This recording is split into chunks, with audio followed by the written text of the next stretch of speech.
On behalf of Documented, a film about an undocumented immigrant's courageous decision to out himself in order to wage a public campaign for immigration reform, please welcome Pulitzer Prize winner Jose Antonio Vargas.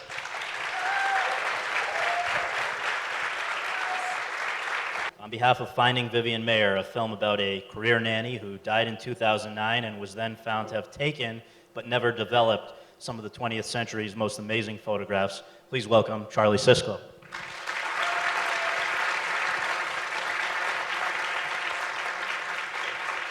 On behalf of Red Army, a film about the social importance of sports all around the world and the always complicated relationship between Russia and America, please welcome Gabe Polsky.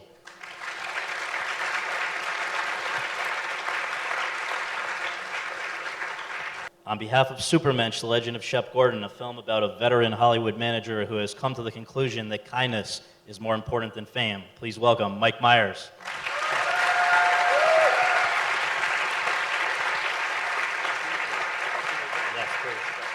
On behalf of Merchants of Doubt, a film about the burgeoning industry of people who deliberately mislead the public for the benefit of corporations, please welcome an Oscar nominee for Food Inc., Robbie Kenner. On behalf of Glenn Campbell, I'll Be Me, a film about the iconic musician Glenn Campbell and his decision to keep performing even after being diagnosed with Alzheimer's disease, please welcome James Keach.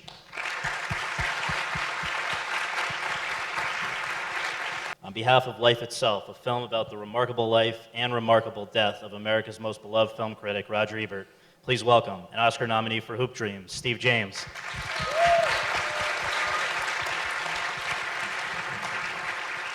And last but not least, on behalf of Keep On Keepin' On, a film about two great musicians, one an elderly jazz legend and the other a young, blind piano prodigy who become the closest of friends, please welcome Alan Hicks.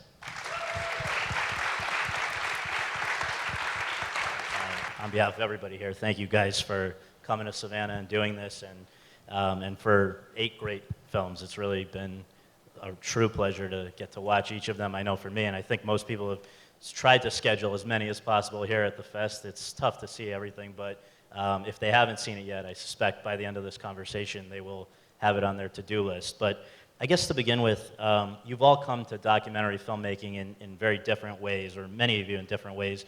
Some decades ago and many films ago. Others, this is your first foray into the genre. And I just wonder if you can share what it is that led you to become a documentary filmmaker, and if there was a person or a film or something else that motivated that. And so we'll just start with Alan.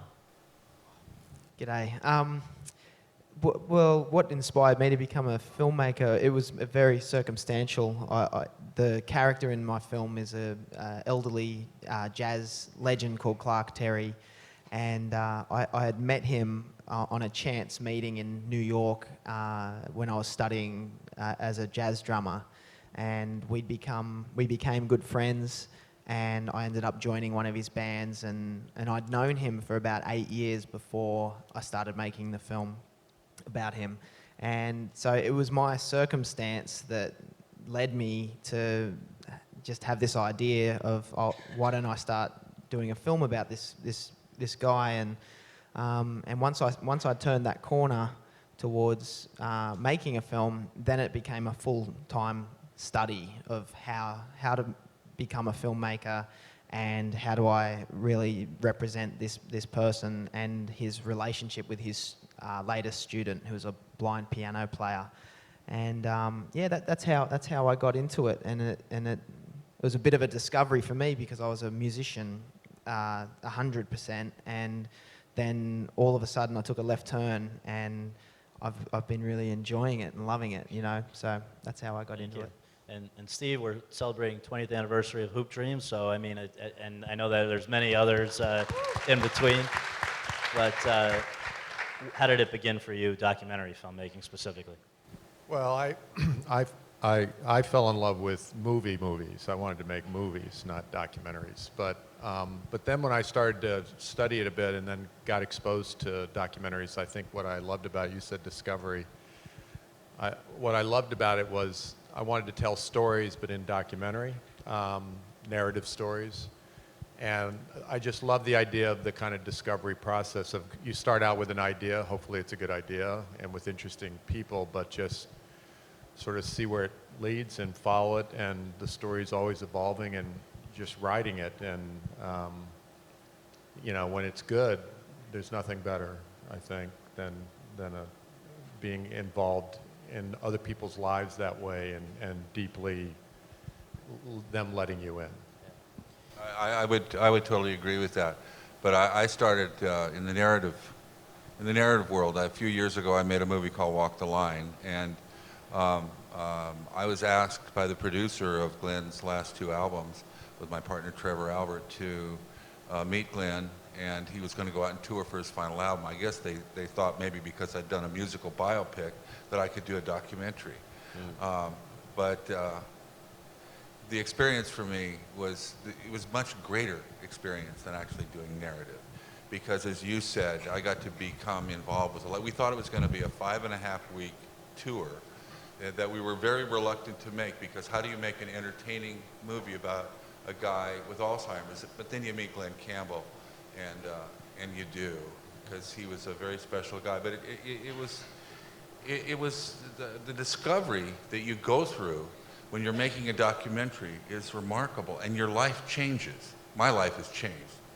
Well, it was 3 years. I thought it was going to be 5 weeks. It turned into 3 years, 1,300 hours of film. And I was able to utilize all the things I learned in narrative, in the way of storytelling, but have the experience of the unknown, constantly celebrating the unknown, which is great. So while this is the first go-around in docs for Alan, Steve's been doing it for a long time, James coming over from narrative, Robbie, in a way, you entered documentaries through the world of TV, right? That was the beginning, in a way? Well, in high school, all I wanted to do was sneak off to this local arts movie theater and watch movies, and I just fell in love with it. And then I was lucky enough to get a job, documentary feature following the roller derby. And I spent a year traveling with the roller derby and meeting these people and getting involved in their lives. And I thought, you know, it's like, I'm going to join the circus. I'm going to go off and do this. This is how I want to live my life. And you meet the most amazing people. You learn about all these different things, and you fall in love with all, you know, new worlds all the time, and get to try to tell these stories. And it's been an absolute thrill. Mike, this is your first doc as well, and actually first film that you're directing, and so well received. What led you to sort of take this path at all? Well, I mean, oh, wow, hello. Hello. I was trying to get Shep Gordon to do this film for 20 years. I met him on the set of Wayne's World. Initially, when I was in Toronto, I was a punk rocker, and I wanted to create a Canadian neo-realist cinema, and I was very Jean-Luc Godard, very Truffaut, and I got accepted to York University Film on my last day of high school. The same day I got accepted to Second City Theatre Company. So I had two heroes growing up. One was Francois Truffaut, and the other one was Peter Sellers. And the Peter Sellers part of it kind of is where I went. But I grew up in Toronto, which is a fantastic movie town. And we got to see everything. I mean, the second-run theaters in Toronto are fantastic. I used to go to the Bloor Cinema and see, you know, La Comme Lucienne, and then you would see the Descadin, and it would be like just this fantastic thing. And so this has been a passion of mine for years. And Shep finally said yes 2 years ago, so here we are. Here we are. Yeah. Gabe, what's up? Yeah, so I started in the film business more on a producing side, and I was able to produce a movie called Bad Lieutenant with Werner Herzog directing, and he's always been an incredible influence on me. I never knew I'd be working with him, but what I admired about him is his ability to, you know, make feature films, but also, you know, incredible documentaries that are profound and really, you know, get into the heart of human beings and the human soul, and very powerful experiences. And I made a documentary. I produced one called His Way that was on HBO, and that was kind of the next step, and got that experience, and thought that I can maybe I could do that myself and direct it, and then that kind of led me to doing Red Army. Charlie? I started in documentaries because I was given an incredible life-changing break from Michael Moore, who turned out to be a mentor to me and a great influence. I was a lawyer practicing law in Chicago with sort of half-written screenplays in my briefcase, riding the the subway to work, and dreaming of making movies and telling stories and being a filmmaker. And I met Michael, and he took a chance and hired me to come and work for him. I was passionate about a lot of the issues that he cared about, and he valued that above, filmmaking acumen. He thought you could learn how to become a filmmaker. What you can't learn is the passion to pursue causes and to advocate. So I spent a lot of time working with him and learning that films about issues, loss of jobs in Flint, Michigan, gun problems across the country, could be serious and also funny and also entertaining. And I'd always been a fan of documentaries. One of my favorite films, Salesman, The Maisels, plays like a drama. It plays like Glengarry Glen Ross, written by David Mamet, but it's real. And so I have always aspired to make films that, while they're about a serious issue, they also are entertaining, and people actually will want to come and see them in the theater. So when I had a chance to make a film about Vivian Maier, a woman who spent her life as a nanny, but was secretly a brilliant artist who never shared it during her lifetime, here was a story of a woman who never got the recognition that she deserved. Here was a story about history that was this treasure trove of photographs that was nearly lost, but thanks to this incredible discovery, was found. And I thought that movie could play like a detective story. That it was a story about what it is to be an artist, but it could also be funny and entertaining and play like a kind of a roller coaster ride in finding out what would happen to this archive of material now that it had been discovered. Would Vivian Maier get her due? Would she finally be rewritten into the history books? And it seems that is what has happened. And Jose, you're another person who's sort of on the newer side to this stuff, and your journey to it is completely unique, so I hope you'll share the background. So I came to this country when I was 12. This was in 1993, a year before Hoop Dreams. And the first time, in the Philippines where I grew up, we learned about America by watching Pretty Women. I mean, I thought America was Pretty Woman and Baywatch and that. I think the first time I heard the word documentary was when I was watching Siskel and Ebert, and Roger Ebert said that this was the best movie of the year. So it's really exciting to be sharing this panel with Mr. Steve James. So that was when I first heard the word documentary. And then actually about 2 years later, I found out I was undocumented. And the only reason I became a journalist was so my name could be on a piece of paper. So I'm what some people call illegal. I'm one of the 11 million undocumented people in this country. And for me, this film is a way to document a story that most people feel is overly politicized, that people think it's about the US-Mexico border, about criminals who are trying to spread Ebola and ISIS in this country. So for me, this film, I like to think of it as an act of civil disobedience. 1,000 people get deported every day. I'm sitting here in a panel sponsored by The Hollywood Reporter. I'm in an incredibly privileged position to be doing this. And the goal of the film, which is a project of a group called Define American, is to humanize this issue and to document the reality of one of the 11 million people. And I feel like films, so many people here have said this, films to me have a real way of not only humanizing people, but letting people in to what the realities are of the lives that we lead. Like, y'all know we're here. We're driving in the same freeway as you are. We go to the same school, we go to the same market. Some of us mow your lawn and babysit your kids and serve you drinks and go to college, and maybe some of us actually make your own films. So that was kind of the goal that I wanted to had for the film. And it's really an honor to be here. Well, thank you. And I just want to go back. Some of you incorporated into your story about how you came to documentary, a little bit about how you came to the specific film that you have out this year. For those of you who didn't, I just want to make sure we go back and cover that. So I think, Steve, how did you come to Roger Ebert? Aside from, well, give us your history with Roger Ebert. That might be the best way to approach it, if you don't mind. Well, so as they said, yeah, they were very kind to Hoop Dreams back when you could only see it at the Sundance Film Festival. It was premiering there. There was no distribution interest in it. This is a long time ago when we sent it out. It went out on like 2 VHS cassettes because it was 3 hours long. So and I'm sure all the distributors that got it were like, But then once they went on their show during Sundance and said this film deserves distribution, then suddenly we had a number of distributors who were very interested and wanted to see it, and it got into theaters. So they were real champions. And then Roger remained a important critical voice for me in the years since with the other films that I've made. He was supportive. I loved reading his insights.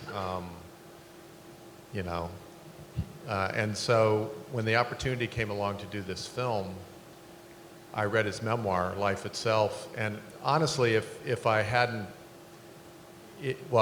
read it and thought, God, he's kind of a jerk, I don't think I'd have made the film. Or if I'd read it and just thought, he's a great critic, an important critic, but his life isn't that interesting to me, I think I would have passed. I would have politely passed. But his life was extraordinary, and unlike I think what we think of as most movie critics, he wasn't one of these guys that lived most of his life sitting in the dark watching movies. He watched many movies and wrote about many movies, but he also had this incredible life experience, reinvented himself in many ways, and so I just fell in love with the story and wanted to try and tell that story. Now, Robbie, you even before this movie, you were sort of muckraking with Food Inc. So what was it that drew you to this Merchants of Doubt concept? When I was making Food Inc., I went to a hearing on whether we should label cloned meat. I hadn't realized there was such a thing as cloned meat. But then someone in the audience stood up, or on the panel, and said, I don't think consumers should have that kind of information. It's really way too confusing for them. And I started to look into it, and it was groups like Center for Consumer Freedom that were trying to deny us that kind of information. And then you look out, and there, group after group after group that have these Orwellian names that are secretly funded by industry to do the exact opposite of what they say they're doing. And I thought, that sounds like an interesting idea for a film, is to try to understand who's out there trying to fool us. And ultimately, that was sort of the birth of Merchants of Doubt, and then getting the chance to ultimately talk to many of those doubters and deniers and hearing the world through their eyes and ears and trying to understand it at the same time, not necessarily embracing their point of view, but understanding their point of view. It became really eye-opening. And Gabe, what is there a connection to Russia? Is there a connection to hockey? Why Red Army? Yeah, so my parents are Soviet immigrants from the Ukraine, and I grew up playing hockey and wanted to be a professional, and I didn't really want anything to do with my heritage growing up. And in the 80s, it wasn't really cool to say your parents are from the Soviet Union. It was still kind of the tail end of the Cold War, and it wasn't until I saw the Soviets play on a VHS tape for the first time. It was 1987 Canada Cup, and for me it was like a religious experience. What I saw, how the Soviets played, was like a profound expression of human creativity on the ice, and that really made a big impression. I wanted to know more about how this team got the way they were, why they were so good, how they lived, and what life was like in the Soviet Union. It made me want to kind of know more about my own roots. And what I found was that the story really wasn't that much about hockey or this team. It was really about the Soviet Union and the rise and fall of the Soviet Union, about the Russian people and the Russian soul in it. And hockey was just a window into all these kind of larger issues, and how sport was used in the Soviet Union strictly for political means. And I found that fascinating and made me want to kind of really tell this story and dive in. Now, for almost all documentary filmmakers, it seems like one of the most challenging and least enjoyable aspects of being a documentary filmmaker is finding money to make your documentary. And so, just going, back down the line this way, Jose, was there immediate interest in a film about a person's experience as an undocumented immigrant? I have to really credit a couple of people. Sean Parker. So before I outed myself as undocumented, I had profiled Mark Zuckerberg for The New Yorker. And I met Sean Parker. And when I outed myself in the New York Times, he was like one of the first people to email me and said, that was really ballsy. How can I help you? I'm like, I'm making a film, yo. Had a meeting. He's like, okay, sounds interesting. He's like, let me back this up, right? But then I ran out of money because I ended up making a completely different film than I thought I was going to make. So I actually ended up funding about half of the film, funding myself half of the film. Because frankly, I really wanted creative control. I mean, a big part of the film is, so I haven't been able to leave this country since I was 12. But the camera can leave. Isn't that amazing? So I sent a film crew to the Philippines to film my mother, who I haven't seen since I was 12. So the film is kind of this, it documents her reality and why she did what she did. So after it went down that way, I just frankly didn't want any creative control from anybody, and I said, let me just find the money and deal with this. So actually now, I'm an undocumented business owner. I hired about 30 people to make the film, so that's how I ended up funding it. Thank you. Charlie, you did, at least in part, something that seems to be increasingly common and successful with financing smart creative projects, which was you turned to the internet, right?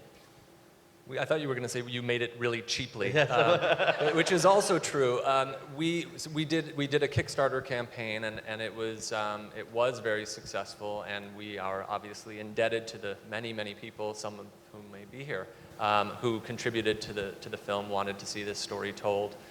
It was what allowed us to get the film going initially, and then like others, we realized we needed more money, and we didn't want to go hat in hand asking for it, and so we believed in the project that we were making, and so we contributed our own funds to continue the project. We also did just advice for other filmmakers out there. We kept things very small.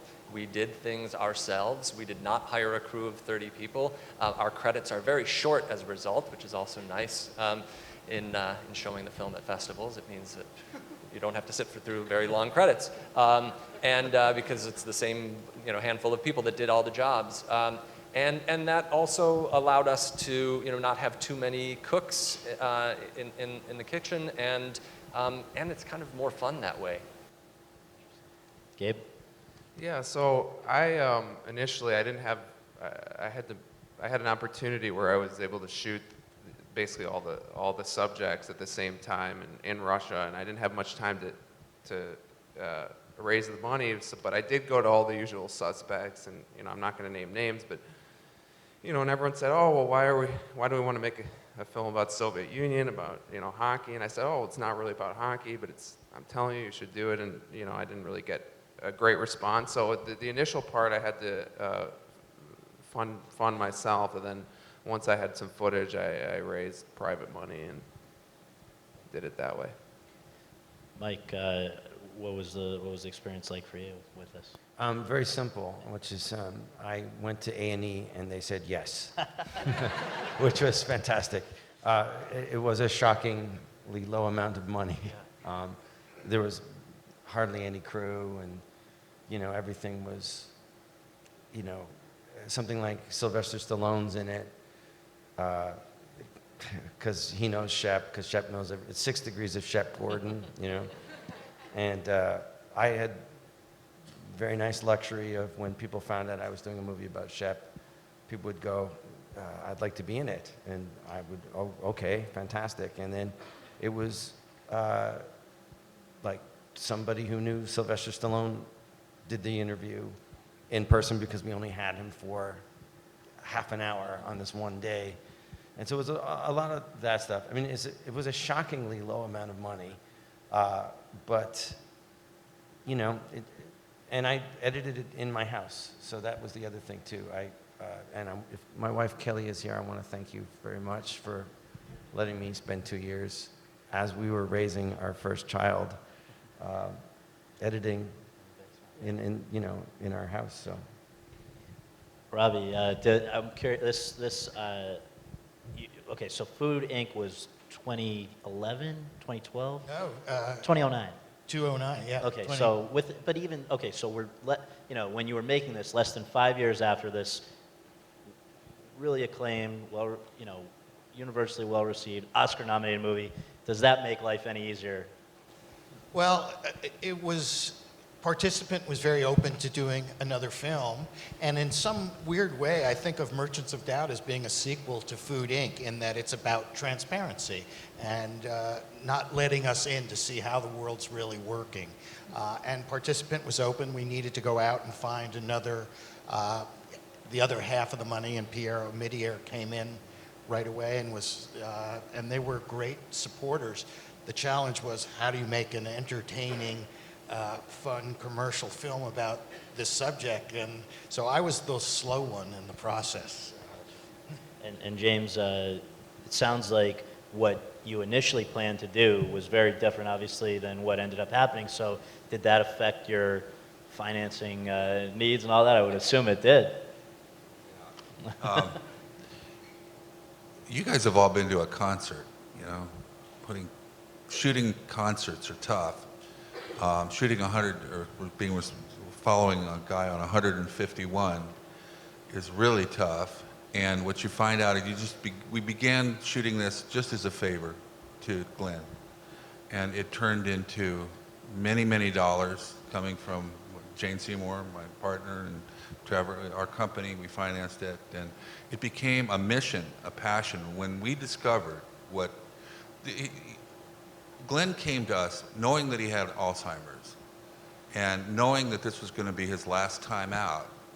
And he wanted to do it, and he wanted to show the people what it was like to have Alzheimer's. So it became like this personal thing, very personal, that this guy was going to be that vulnerable.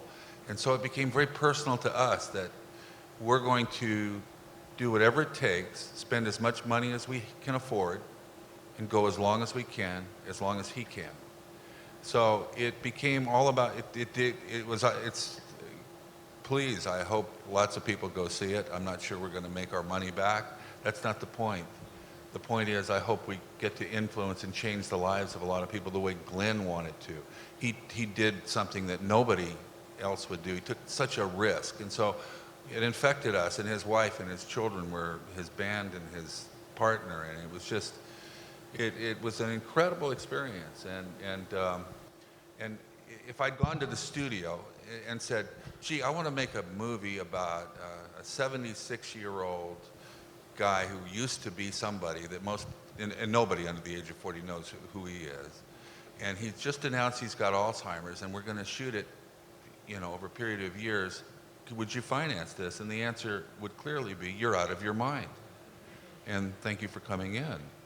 And so it's been a real passion and a real blessing that we were able to do it. So, Steve, the internet also played a role with this, right? It was really Roger Ebert was the critic that the public loved, and the public, in some ways, came through for the documentary, right? Yeah, that was the last piece for us. At the beginning, I thought this would be the easiest film I've ever made to get funded. I really did. It's like, it's Roger Ebert, And then Steve Zalian and Martin Scorsese came on as executive producers, and I thought, I'm just going to sit back and the money will just kind of roll in. And then we started going out to various networks, and nobody wanted to do it. They were like, but it's about a film critic. And I was like, yeah, but it's Roger Ebert. So we had some private money that got us going, and then CNN called me just to say they were starting up CNN Films, and said, do you have any projects that we might be interested in. We'd love to hear about them. And I said, I'm doing this thing. You won't be interested in it. They were like, well, no, tell me. I go, no, you won't be interested in it. And they said, well, just what are you working on? I go, well, I'm doing this thing on Roger Ebert. And they went, oh, yeah, no, we're interested in that. And they ended up putting money into it. So then we got some foundation money. And then the last piece was the internet, which was, and it wasn't my idea. It was actually John Sloss's idea, who sold the film.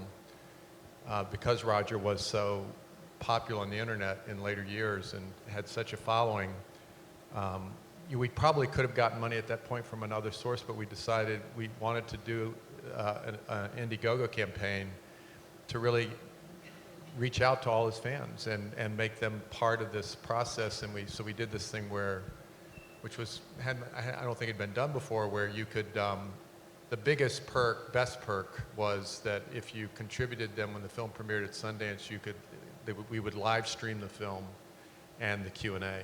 And so it was like you were there, and a lot of people did that. And it was great. It's hard. Those kind of campaigns, anybody that's done them will tell you they're a lot of work. It's like, they're really hard. It's not like easy money at all, but it was as important to us to do it for building the audience and reaching out to the audience as it was for the money. Al, I think that in some ways your story is as crazy as any because of the fact that you were based in Australia at the time still, when you're shooting the story of this American jazz legend who's living in the deep south, right? And having never made a film before, having really no support staff. Just talk us through how you made this work over a period of a number of years, right?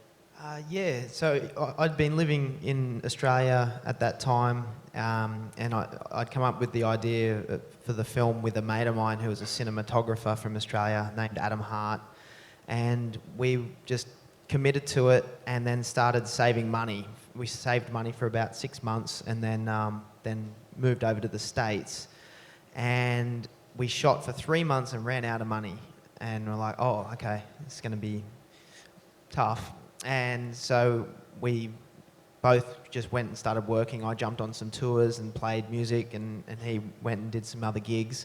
And so we worked for 3 months, saved enough money, and then we'd shoot for 3 months, and then go broke, and then work for 3 months, and then shoot for 3. And that went on for years, actually. And then we ended up doing a Kickstarter campaign, which this is right towards the beginning of Kickstarter. And that was, we didn't raise a heap of money, but we raised enough to go through a 6-month period of shooting. But it was really cool because we didn't have anybody telling us what to do at that point. And that there was nobody saying you should, there was nobody creatively involved except for myself and my cameraman. And and then we kept moving forward, and then we got some light investment, and we were able to finish the movie basically self-funded, and that's what kind of made it really fun too, because I was spending all this time with my mate that's, we're in this together, and we really wanted to finish it, and we felt so strongly about the story as it was developing. That was another thing, is once the story it started to branch off and you couldn't predict what was happening, that's when we quickly have to run back to Australia and quickly get some money together, because we knew things were happening in America and we needed to get back. So yeah, that's how we got through the process. I want to ask you guys to talk a little bit about the biggest challenge that emerged once you started working on the film, at which point, in many ways there's no turning back and you've got to figure it out. I know, from previously speaking with Jose, that one of the issues I think for you was that how do you tell a story about a larger issue while you're the subject but not making it, you grappled with how to feature yourself in your own film, and maybe you can talk about that. Well, I think personal films are really hard to make. Having seen a lot of them, and just the process of how do you make sure that you're not overindulgent? How do you make sure that it's not overdone? How do you really keep how do you keep the personal really personal so that it's universal? For example, I had to so I haven't seen my mom, and we decided that I was going to Skype with her for the first time, and that we were going to capture that on film. And I was like, I don't want to do that. And then, thankfully, my editor, a couple of my collaborators was like, Jose, like, we got to figure out how are you going to capture this separation? And, I didn't want to lose that kind of control over myself. And so I remember shooting that scene where there was a crew in the Philippines with her, and there was one camera guy in my apartment in New York. And that's when things got really meta.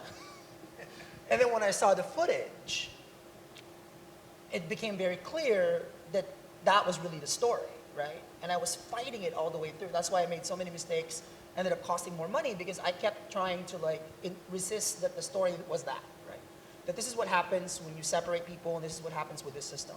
So I think for me, the biggest challenge was, how do I get it out of this political space and make it intensely personal, so that people can see their mom and themselves and, that, right?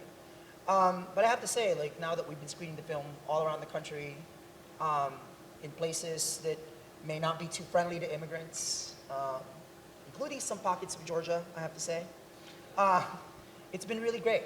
It's been really wonderful to see people react to it and wait, that's not what I thought this was going to be. So yeah. Yeah, thank you. And I'm gonna, on this question, we're gonna jump all over, but I'll go to Steve, because I know that you did not realize that Roger's health was heading in a bad direction when you started the film. So I imagine that threw everyone for a loop, right?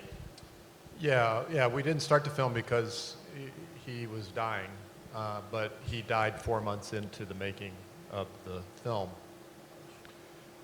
It started with a hip fracture, but it turned out that cancer had caused that, and that was discovered some months in. So, yeah, I think that was certainly the hardest thing to film. It was also the most powerful and moving experience, one of the most I've ever had. I mean, because he was so, I'd wanted to film him in the present and with Chaz, his lovely wife, to show how, despite all he'd been through all these years with surgeries and everything, losing ability to speak and eat, that he was still soldiering on, as Herzog says, and had a great work ethic and a sense of humor about everything, and all that is in the movie. It's just he's also dying, and so it was pretty incredible. And I worried at first, because he was showing himself and was on board and wanted to show himself a level of candor that even he, who had been quite brave in going out publicly for years, had not shown, to sort of see various medical procedures, to really you see through his jaw and see all that he's been through.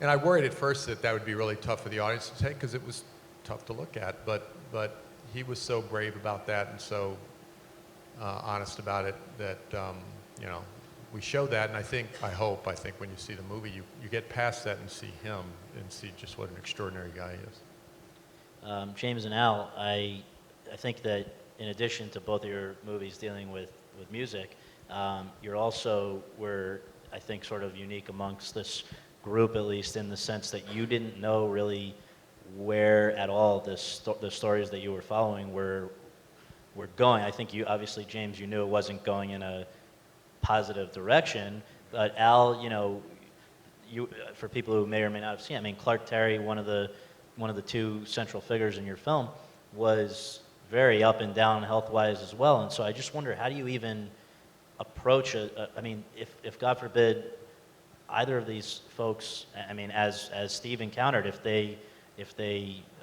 took a turn for the worse at any point, what do you do with your film? You could be at any point in the process, and obviously the primary concern is them, but I'm just from the filmmaker's point of view, how are you mentally thinking, what am I going to do if something happens? Well, I can just, I don't know if Roger taught you about how to live in the moment and how to take everything as it's coming, but that's what Glenn did for me. So how do you deal with it is that you look at him and you realize, I mean, he called it part-timers, he did. I'd say, so Glenn, you have Alzheimer's. He says, no, man, I got part-timers. I just can't remember anything, so immediately, as soon as I remember one time when we were in the first Nashville shows, and we were sitting in a lobby, and he was there with a lot of his old musical friends, and I said, "So Glenn, how's the Alzheimer's today?" And everybody went, "What the? Are you just talked about he's got Alzheimer's?" I said, "Yeah, I know he's got Alzheimer's. That's what I'm doing here." He's not afraid to talk about it. I said, "Glenn, what have you forgotten today?" And he started talking about what he'd forgotten, and he started laughing about it. And then he got everybody else to laugh about it. And this is a guy, at the beginning of the film, he knew what he had asked me to do. And he knew, and his family knew, there is no escape from this, okay? There's no cure. There's nothing to slow it down. He's going to die from it. He's going to forget who everybody is. But along the way, he's going to live every moment. So, knowing that, he taught me to live every moment. So he was actually in the drama of the whole thing. We never knew what was going to happen. He couldn't find his way on and off the stage, but he could kick ass on the guitar, So he became the Buddha to us. He was, in his repetitive Alzheimer's state, he would say things, "Lion, that's really bad." And he would say it about 20 or 30 times, and you get the point. But it's true. Doing drugs and all that kind of stuff. That was no good for me. When a man findeth a good woman, he findeth a good thing, and he point to his wife. I find me a good thing. And he said, "It's better I've laughed and I've cried, and it's a hell of a lot better to laugh." And when you see the movie, that's what you see. You see Glenn. He's laughing in the face of all this stuff that we all, I'm sitting there going, "Oh my God, he's got Alzheimer's, it's so depressing." No, that's not what so he became the teacher. So it had the opposite effect on me, and so we celebrate Glenn's life. We don't fear his death. And we should just acknowledge that Glenn's wife is with us here. Yes, Kim Campbell did. Yeah. She's here, right? Somewhere out here. Yeah.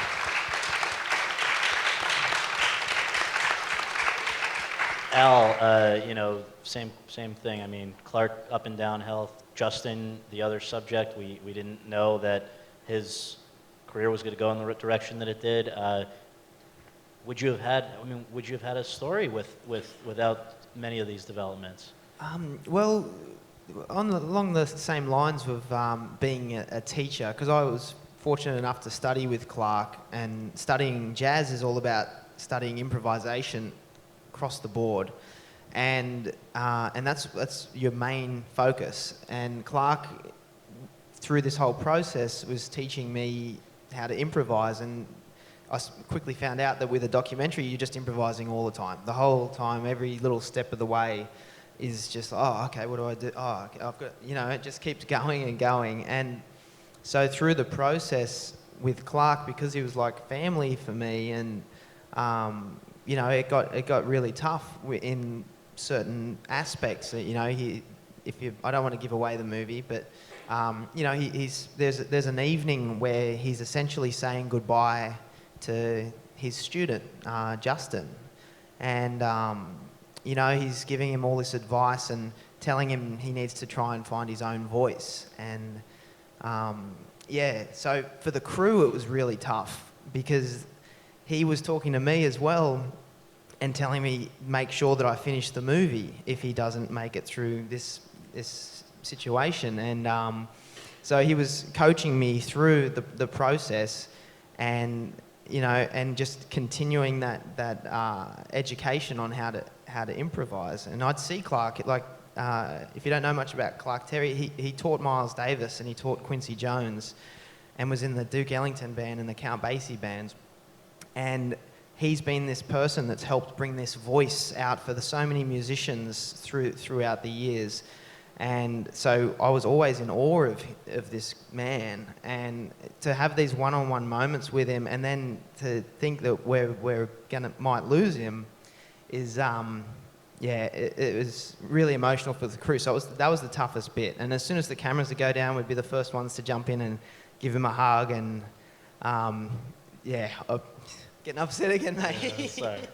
Well, I'll get off health scares in a moment, but Mike, I think one of the things that you obviously couldn't have anticipated, and it might have, I gather that it made you, for a moment at least, question should we keep going, was when Shep has his own fright.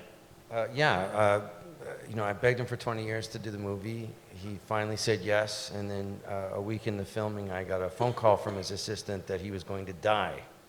My parents are from Liverpool, England, and gallows humor is what's for dinner usually. And I turned to my wife and said, well, at least we have our ending.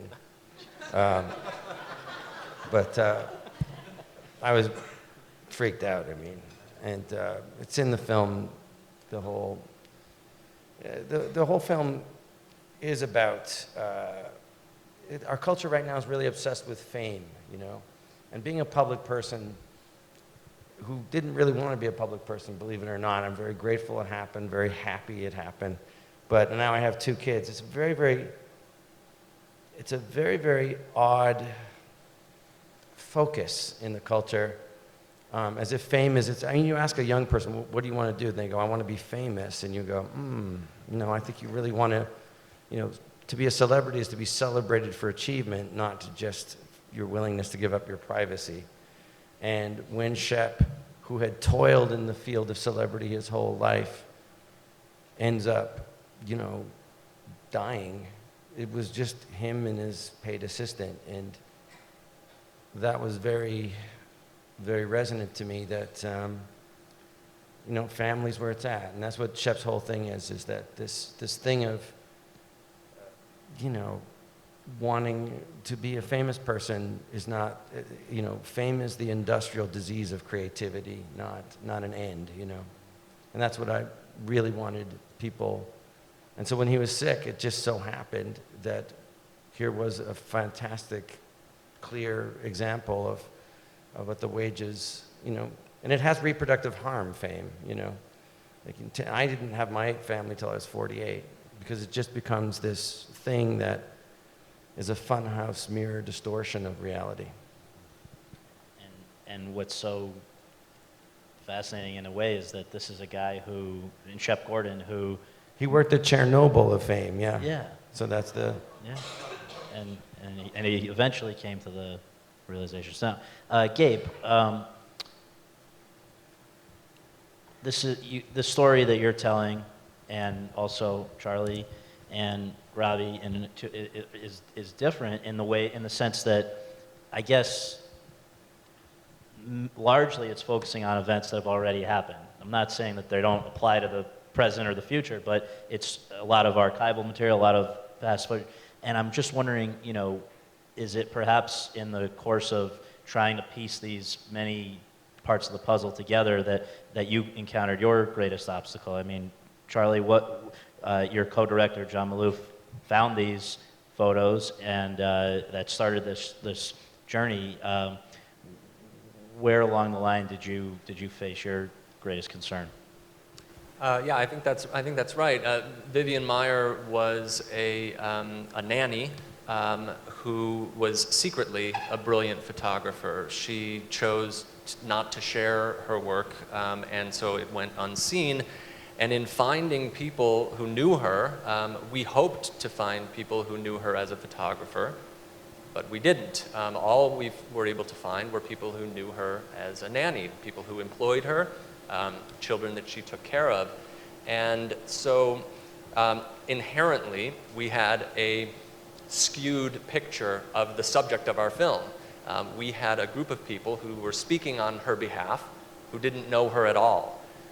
And that presented a challenge for us in terms of trying to understand the subject of our film, understand Vivian Maier. But in the end, I think it ended up teaching us a lot about our subject. And what I mean by that is that I think Vivian lived a very lonely life, and I think we started to see what it would have been like for Vivian to be living in close proximity to these families, almost a member of the family, but never truly part of the family. She's taking care of the children, she's asked to be a kind of surrogate parent, and yet she can be fired at any time, and in fact she was, because she wasn't a great nanny. And she will not win the Nanny of the Year award, but she was a brilliant photographer, and she's remembered fondly by these families because she took the kids on wild adventures in order to take her photographs. She would take them to the roughest parts of town from the leafy suburbs of Chicago down to the inner city, to Skid Row and to the stockyards. Not exactly field trip material, but Vivian would take her photographs there, and I think as a result, the kids got to see a side of life that they wouldn't otherwise have been exposed to. But what it taught us was that Vivian, while she was incredibly lonely, and while she didn't manage to share her work during her lifetime, it never stopped her from the work of an artist. She truly was an artist who didn't benefit from recognition during her lifetime. She never was validated by others. She didn't seek fame, as Mike is saying, and she did it for the love of the work, the love of the art, and that's what real artists do. Not because it's more glamorous or it's romantic to hide your work away in to try to be the next Emily Dickinson. I don't think Vivian Maier had those designs. I think she simply didn't have the means to get her work out there and have it seen. And what's remarkable is that it never stopped her from doing the work. And that, to us, I think, was a lesson for how to act in the world, how to be in the world, and how to be an artist. You pursue your work, and you do it without the guarantees of recognition. So what started as a challenge, I think, ended up really being a revelation about the subject matter of the film. Coming to you in 1 second, Gabe. I want to keep the back and forth. Ravi, what was, for Merchants of Doubt, I guess,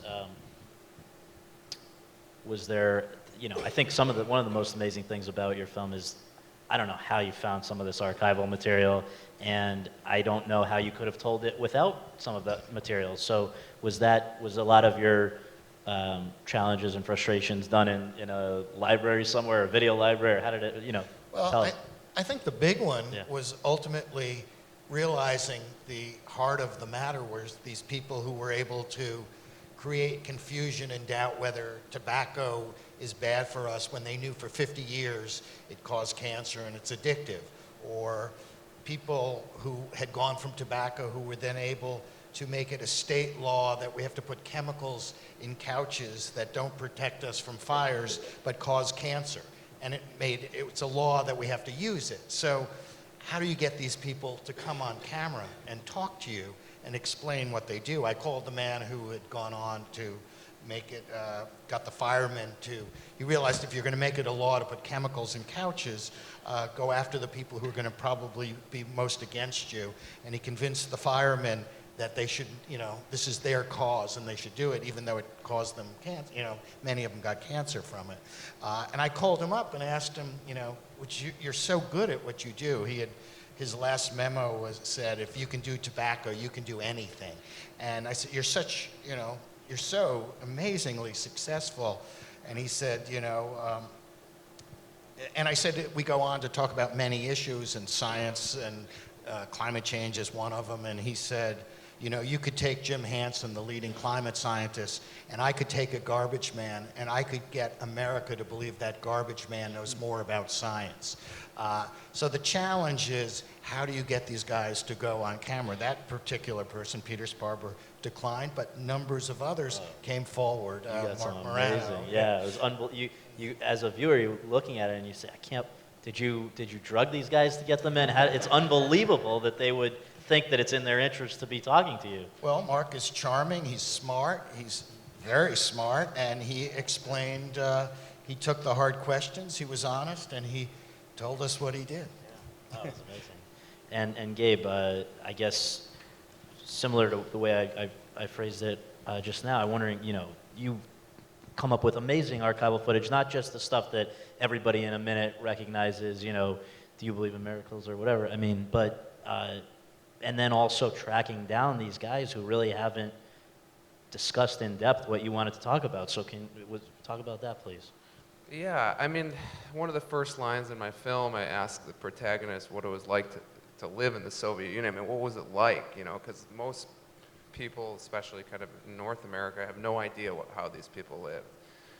And so basically, I wanted people to feel that, and I knew archive was going to be a big part of my film, and I wanted people not to kind of see the cliche Cold War footage that we've all seen. I needed to really give a deep sense of how these people lived and be authentic and interesting and new. And each image had to, represent something beyond kind of what you see. So I had some great researchers, but one of them was in Russia, and for some reason I wasn't getting anything from that. I wasn't getting anything good, and I complained. I said, where is everything? They said, well, they're asking why you want the footage. So I said, well, I decided to basically go out there, and there's a couple archive houses there that are very poorly organized. It's all kind of manual, handwritten notes about where footage is, and I had a list for them, and the first thing they asked is, why are you here? And that's basically every person I interviewed, they asked me, why am I doing this film? And I basically had to say that I'm making a hockey movie. So they said, oh, okay.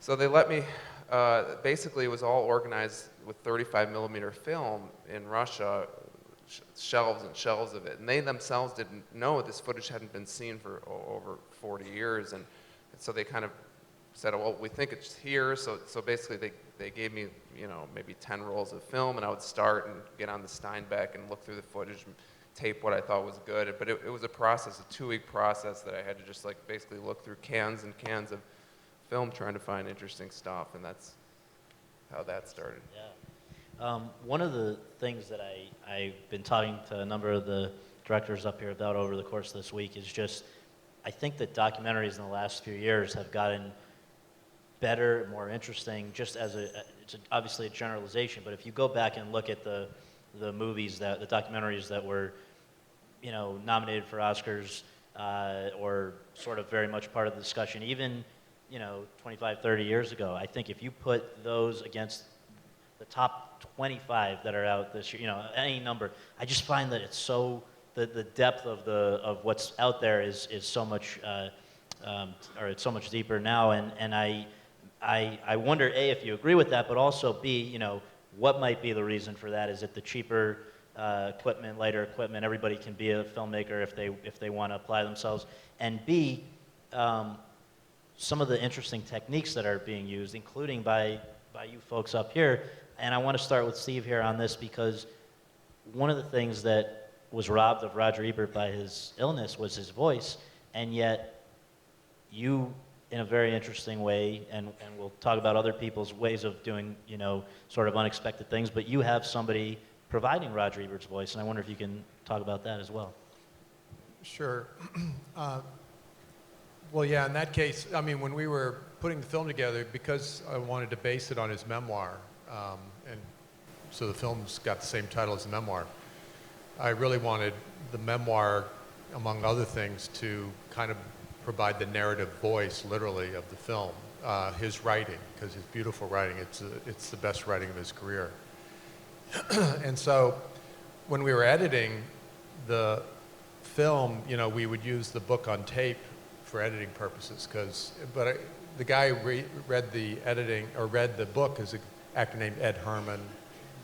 If you don't know that name, you know him if you watch TV at all. And he's got a great voice, but he doesn't sound anything like Roger. And so when we were editing it, and when we would show it to colleagues, the film, to get feedback, they would say, it's coming along, but I just wish you had more of Roger's writing in the movie. And I was like, what are you talking about? There's tons of Roger's writing in the movie. And they were like, what do you mean? I go, the book. And they went, oh yeah.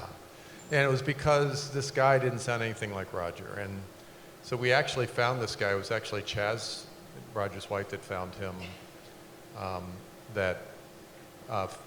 because she was looking for someone to read some of Roger's great reviews and wanted him to sound sort of like Roger. And she found this fabulous voice actor in Los Angeles named Stephen Stanton, who can do anybody. But he's an actor. He's not an impressionist, impersonator in that way. And he just threw himself into it, and he read the memoir. We gave him tapes of Roger's voice at different, both intimate and public, and he just mastered it in this way. And it's a glue for the film. And we actually come clean in this film. At one point, fairly early on, he says in Roger's voice, when I lost my ability to speak. But it's amazing. I think about 75% of the audience that sees this movie just does not even notice it. At the end, they go, "How did you get Roger to, And it's not Roger, but it is Roger. Yeah. So. And Mike, you bring in these sporadically these very humorous reenactments. Where did the idea for that come from?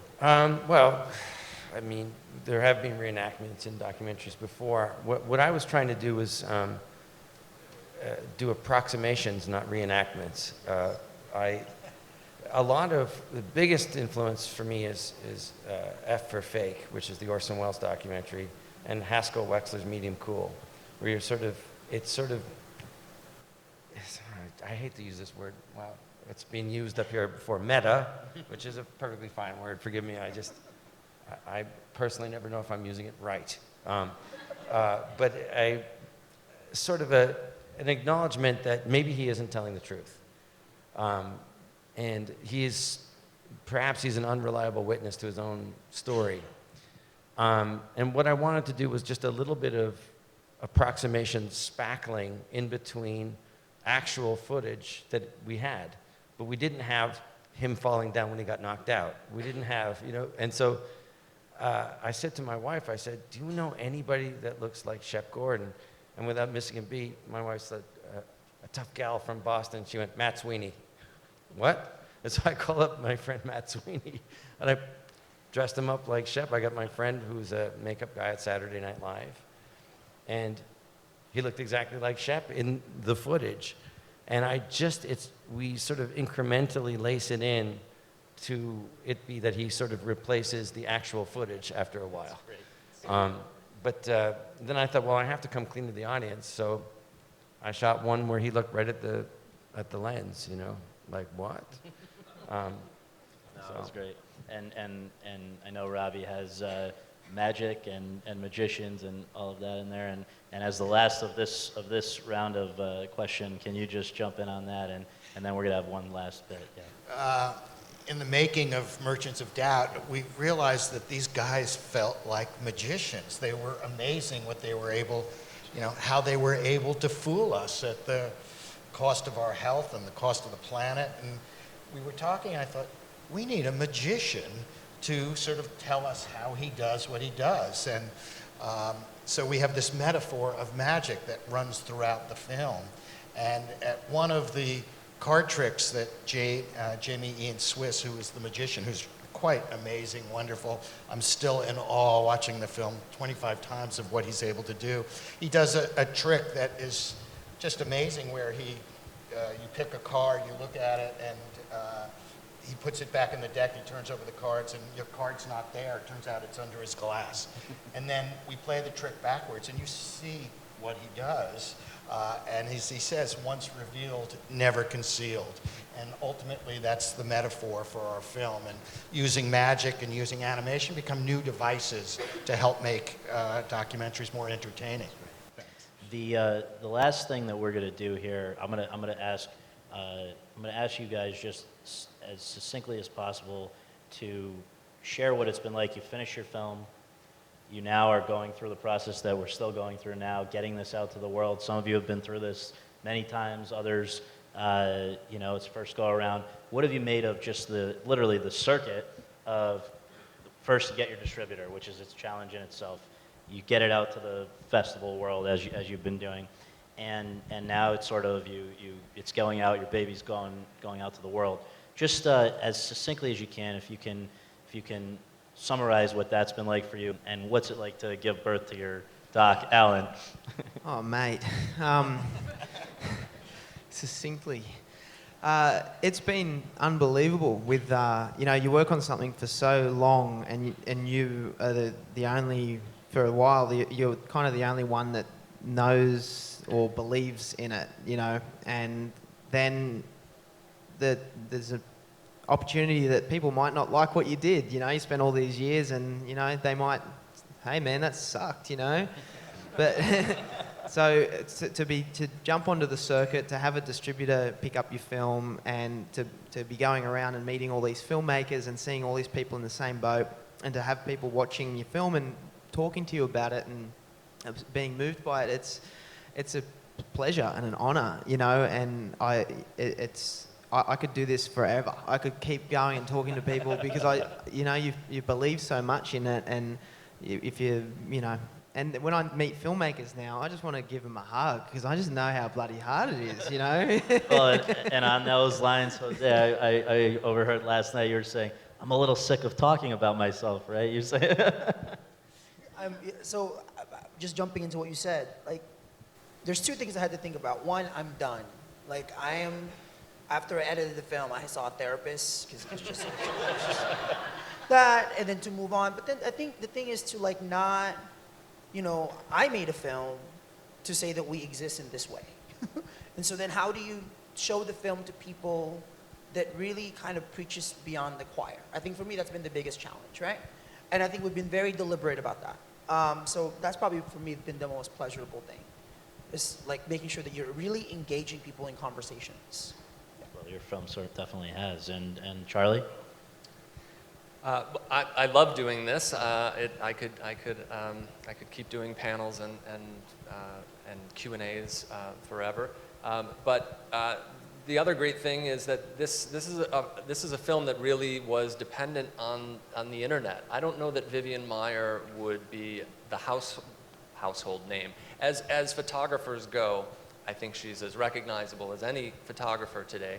And I don't think that would have happened without the internet. And not only the Kickstarter element, but the fact is that her photos were shared online, as we show in the film, and they went viral. I mean, people just went nuts. And in that way, people have kind of done an end run around institutions, around the MoMAs and the Tate Moderns of the world that decide who is in the canon of great artists. And that would not have happened without the sort of direct intervention of the people. And so we get emails all the time from people who have seen the film or who are inspired by Vivian's work, who have taken up photography or have decided that they want to share their work, that they're not going to, as the metaphor goes, hide their creativity, hide their light under a bushel, and want to avoid the fate that Vivian Maier had. They want to share their work. So it's been great to get that kind of feedback from people. Steve. Well, yeah, I mean, it's been a great experience. I mean, when the film was done, I suddenly realized, because you're always so busy, focused on finishing it, and then as soon as it was done, it suddenly dawned on me that when the film would premiere, premiere at Sundance, and there would be all these critics seeing it, and they would be all these critics that actually knew Roger personally. And I was like, God, there's a reason why I've always tried to make films about people nobody's ever heard of, because I just thought, what am I setting myself up for here?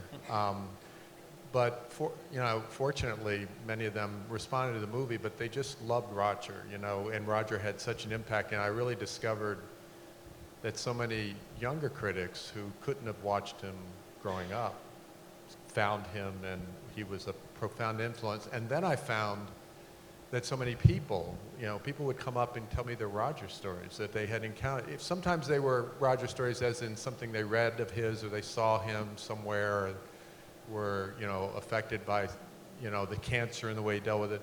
And sometimes it was like just encounters with Roger that were just incredibly funny or moving, or, and I just realized how much this guy has touched so many people. And of all ages. And so, in the face of that, it's just, I feel honored to have had this chance to help preserve in some small way his legacy. Gabe? Yeah, so kind of contrary to what Steve was saying is my film, it started out in Cannes, and I knew that nobody there was interested in hockey or sports. Really, it was a big film festival, the arts and all that. And for me, it was just incredibly special to, to see how people reacted to something they thought they may have known something about, but realized that they didn't know anything about it. And it was great to see that effect. And, for me, the greatest challenge was really to kind of go beyond hockey and sports and reach people kind of in the heart, and it's great to kind of share that with people and connect with them and talk to them in that way. James. The experience for me, when we finished the film,